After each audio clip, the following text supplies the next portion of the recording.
بسم اللہ الرحمن الرحیم نحمدہ و نصلی علی رسولہ الکریم اما بعد۔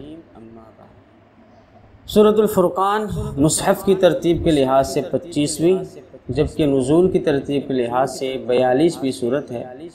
اس صورت میں 6 رکوع، 77 آیات، 896 کلمات اور 3786 حروف ہیں۔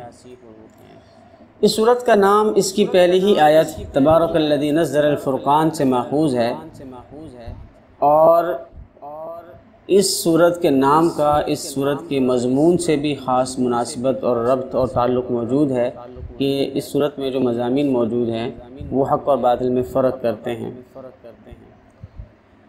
اس کا انداز بیان اور اس کے مضامین بتاتے ہیں کہ اس کا زمانہ نزول وہی ہے جو سورہ مومنون کا ہے، یعنی مکہ مکرمہ میں نازل ہوئی، اور مکہ مکرمہ کے قیام کے جو درمیانی دور ہے اس دور میں یہ صورت نازل ہوئی۔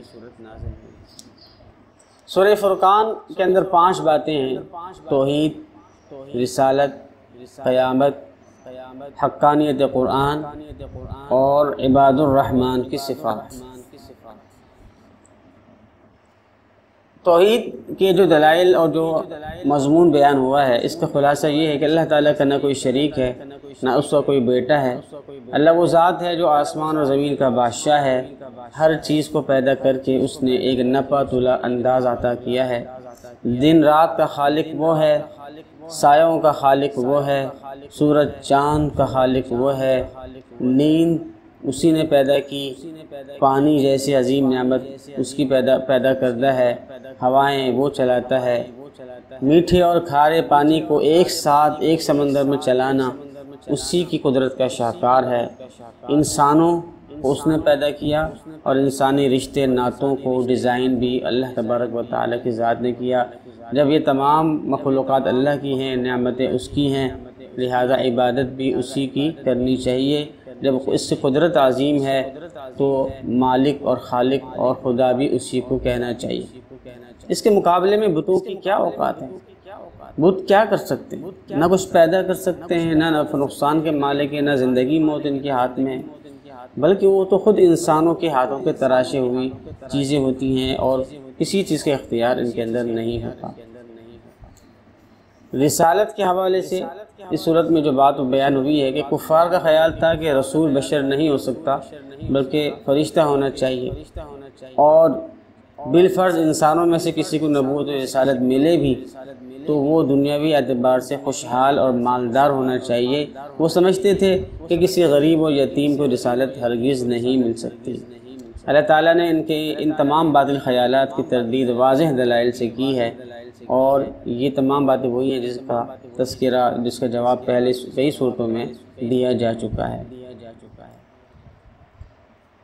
اور قیامت کے حوالے سے یہ فرمایا گیا ہے کہ روز قیامت کافروں کے معبودان باطلہ سے اللہ تعالیٰ پوچھیں گے کہ کیا تم نے میرے بندوں کو بہکایا تھا یا یہ راستے سے خود بھٹکے ہوئے تھے؟ تو وہ معبودان باطلہ اپنا عبادت گزاروں کو جھٹلا دیں گے اور ان کی غفلت کا اقرار کریں گے، اور پھر ان کافروں کو بڑے بھاری عذاب میں مبتلا کیا جائے گا جس پر کفار بڑے پچھتائیں گے۔ تو قیامت کے حوالے کا بھی اس میں تذکرہ ہے، اور قرآن کی حقانیت کا بھی اس میں تذکرہ موجود ہے، اور کہا گیا ہے کہ یہ جو مشرکین ہیں ان کی غلط فہمیاں تھی قرآن کریم کے حوالے سے۔ مثلا ایک غلط فہمی یہ تھی کہ یہ قرآن محمد صلی اللہ علیہ وسلم کی اپنی تصنیف ہے، ان کی اپنی تخلیق ہے، جس میں کچھ دوسرے لوگوں نے ان سے تعاون کیا ہے۔ کبھی یہ کہتے تھے کہ گزشتہ قوموں کے قصے کہانیاں ہیں جو اس نے صبح و شام محنت کر کے لکھوا لیا ہے جس کو۔ تو ان کا جواب دیا گیا کہ اگر ان کی کتاب ہے تو تم بھی بنا کے لے آؤ، تم بنا کے نہیں لا سکتے، اس کا مطلب یہ ہے کہ اللہ کا معجزہ ہے۔ تو یہ اس سے قرآن کی حقانیت ثابت ہوئی، اور قرآن کی حقانیت کے مزید دلائل پچھلی صورتوں میں گزر چکے ہیں۔ 5ویں بات جو اس صورت میں موجود ہے وہ عباد الرحمن کے صفات ہیں، کہ اللہ تعالیٰ کے نیک بندوں کی کچھ 12-13 صفات ہیں جو اس صورت میں بیان ہوئی ہیں اس کے آخری رکوع میں۔ پہلی صفت یہ ہے کہ اللہ تعالیٰ کے نیک بندے زمین میں عاجزی کے ساتھ چلتے ہیں، اکڑ کے نہیں چلتے۔ نمبر 2، جاہلوں سے اعراض کرتے ہیں، اور جب کسی سے مباحثہ بحث مباحثہ ہوتا ہے اور فضول بحث مباحثہ ہوتا ہے ہونے لگتا ہے تو وہ السلام علیکم کہہ کر وہاں سے نکل جاتے ہیں۔ اسی طریقے سے ایک صفت ان کے اندر یہ ہوتی ہے کہ راتوں کو وہ عبادت کرتے ہیں۔ ایک اور صفت یہ ہوتی ہے کہ جہنم کے عذاب سے پناہ مانگتے رہتے ہیں۔ ایک صفت یہ بیان فرمائی ہے کہ نہ تو فضول خرچ ہوتے ہیں نہ کنجوس ہوتے ہیں اور خرچ کرنے میں اعتدال سے کام لیتے ہیں۔ ایک صفت یہ بیان فرمائی ہے کہ شرک نہیں کرتے، شرک سے اور شرکیہ افعال و اعمال سے بچتے ہیں۔ ایک صفت یہ بیان فرمائی ہے کہ زنا اور اس کے مقدمات سے دور رہتے ہیں۔ ایک صفت یہ بیان فرمائی گئی ہے کہ قتل ناحق سے اجتناب کرتے ہیں، نہ قتل کرتے ہیں نہ اس میں کسی کے ساتھ تعاون کرتے ہیں۔ ایک صفت یہ بیان فرمائی گئی ہے کہ یہ کتاب اللہ سے اور وعظ و نصیحت سے متاثر ہوتے ہیں اور ان کا دل ڈرتا ہے اس سے۔ ایک صفت یہ بیان فرمائی ہے کہ بری مجالس سے، بری صحبت سے یہ احراز کرتے ہیں۔ اور ایک صفت یہ بیان فرمائی گئی ہے جھوٹی گواہی سے احتراز کرتے ہیں، جھوٹی گواہی کبھی نہیں دیتے۔ اور آخر میں فرمایا گیا ہے کہ اللہ تعالیٰ سے ہمیشہ دعا کرتے رہتے ہیں کہ اللہ تعالیٰ ان کو، ان کی بیوی بچوں کو نیک بنائے اور نیکی کا رہنما بنائے۔ پھر آخر میں فرمایا گیا ہے کہ جس کے اندر یہ صفات ہوں گی اللہ تعالیٰ اس کو جنت میں ٹھکانہ دیں گے۔ احکام بھی اس صورت میں موجود ہیں۔ آیت نمبر 48 سے معلوم ہوتا ہے کہ پانی کی اصل طبیعت یہ ہے کہ وہ طہور ہے، یعنی کہ وہ پاک ہے اور پاک کرنے والا ہے، اور یعنی کہ پاکی کے اندر اصل یہی ہے کہ وہ پاک ہو۔ جہاں کہیں پانی ملے، جہاں سے کہیں سے پانی ٹپکے تو اس کو پاک ہی سمجھا جائے گا جب تک کہ ناپاکی کی کوئی واضح دلیل موجود نہ ہو۔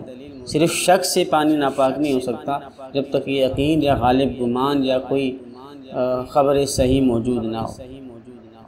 آیت نمبر 54 سے معلوم ہوتا ہے کہ جس طریقے سے ہم اپنے خونی رشتوں کا احترام کرتے ہیں، والد کا، والدہ کا، بھائی بہن، بیٹا بیٹی کا احترام کرتے ہیں، اسی طریقے سے ان کی عزت کرتے ہیں، تو یہی عزت سسرالی رشتے داری کو بھی ملنی چاہیے۔ وَجَعَلَهُ نَسَبًا وَصِهْرًا، اللہ تعالیٰ نے انسانوں کو پیدا فرمایا اور پھر ان کے اندر رشتے قائم کر دیے۔ ایک رشتہ نسب کا خونی رشتہ ہے اور دوسرا سسرالی رشتہ ہے۔ تو جس طریقے سے خونی رشتے کا احترام ہوتا ہے تو اس آیت مبارکہ کے انداز سے معلوم ہوتا ہے کہ سسرالی رشتوں کا بھی احترام کرنا چاہیے۔ اور قرآن کریم ایک ساتھ نازل نہیں ہوا بلکہ آہستہ آہستہ نازل ہوا۔ اس کا فائدہ بھی اس صورت میں بتایا گیا ہے کہ آہستہ آہستہ اس لیے نازل ہوا ہے کہ اس سے سیکھنا سکھانا آسان ہو جاتا ہے۔ بہت زیادہ پوری کتاب اگر ایک ساتھ نازل ہو جاتی تو اس کو پوری کتاب کو ایک ساتھ سیکھنا سکھانا بڑا مشکل ہو جاتا۔ اور دوسرا فائدہ اس کا یہ ہوا کہ جب موقع سے جیسے حالات پیش آتے رہتے ہیں ویسے جب آیات نازل ہوتی ہیں تو تسلی ملتی رہتی ہے اور دل مضبوط رہتا ہے اور سیکھنے کا موقع زیادہ اس میں ہوتا ہے۔ تو اس سے معلوم ہوا کہ تعلیم کا انداز یہی ہے کہ وہ آہستہ آہستہ ہو اور موقع بہ موقع ضرورت کے تحت ہو، جیسے ضرورت آتی جائے ویسے تعلیم دی جائے۔ تو تعلیم کا اہم اصول بھی اس سے معلوم ہوتا ہے۔ تاریخ کے حوالے سے دو اہم باتیں معلوم ہوتی ہیں۔ ایک تو یہ کہ قرآن کریم کی حفاظت اور اس کی کتابت کا اہتمام مکی دور سے ہی شروع ہو چکا تھا۔ آیت نمبر 5 سے یہ بات واضح طور پر معلوم ہوتی ہے، اور اس سے یہ بات بھی معلوم ہوئی کہ علم کو محفوظ کرنے کا بہترین طریقہ یہ ہے کہ اسے لکھ لیا جائے۔ آج کل طلباء میں لکھنے کی صفت مفقود ہوتی جا رہی ہے، وہ لکھتے کم ہیں، صرف سنتے ہیں۔ ظاہر ہے ہمارے حافظے اتنے مضبوط نہیں ہیں کہ ہمیں ہر بات یاد رہے، اس لیے طلباء کو چاہیے کہ وہ اساتذہ کی باتوں کو لکھ لیا کرے۔ لکھنے کا بڑا گہرا تعلق ہے علم سے۔ آیت نمبر 5 ہی سے یہ بھی بات معلوم ہوتی ہے کہ مکی دور میں قرآن کریم کی تعلیم صبح و شام ہوتی تھی۔ فَهِيَ تُمْلَىٰ عَلَيْهِ بُكْرَةً وَأَصِيلًا سے معلوم ہوتا ہے کہ تعلیم قرآن کی جو کلاسیں ہیں وہ صبح و شام لگا کرتی تھی۔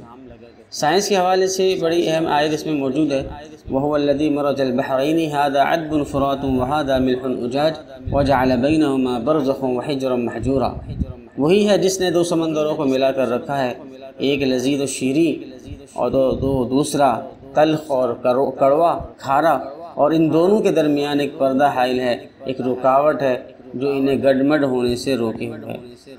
یہ منظر کہ کھارا اور میٹھا سمندر ایک ساتھ ہو اور لیکن پھر بھی دونوں باہم ملتے نہ ہوں، یہ دنیا بھر میں مختلف جگہوں پہ اس کا نظارہ آپ کر سکتے ہیں۔ ایک جبل الطارق میں جہاں بحیرہ روم اور بحر اوقیانوس آپس میں ملتے ہیں، وہاں یہ منظر دیکھا جا سکتا ہے۔ کیپ پوائنٹ اور کیپ پینسولا جنوبی افریقہ میں بھی پانی کے بیچ میں ایک سفید پٹی واضح طور پر دیکھی جا سکتی ہے، جہاں بحر اوقیانوس اور بحر ہند کا ایک دوسرے سے ملاپ ہوتا ہے۔ اسی طریقے سے بنگال کے اندر، آسام کے اندر بھی یہ اس طرح کا نظارہ دیکھا جا سکتا ہے۔ تو یہ آپس میں دریا ملتے کیوں نہیں ہیں؟ قرآن کریم نے فرمایا کہ بیچ میں ایک رکاوٹ ہے جو انہیں آپس میں ملنے نہیں دیتی۔ یہ کون سی رکاوٹ ہے؟ سائنسدان اس پر بڑی تحقیق کر رہے ہیں اور مختلف اس کی توجیہات پیش کر رہے ہیں۔ دعا ہے کہ اللہ تبارک و تعالیٰ قرآن علوم سے ہمیں استفادہ کرنے کی توفیق عطا فرمائے، قرآن کریم اور اسلام کے احکامات اور عقائد پر کامل ہمیں یقین نصیب فرمائے، اور قرآن کریم کو دنیا بھر میں غالب کرنے کی کوششوں کے لیے ہمیں بھی قبول فرمائے، خاتمہ ایمان پر فرمائے۔ وما توفیقی الا باللہ، وآخر دعوانا ان الحمد للہ رب العالمین۔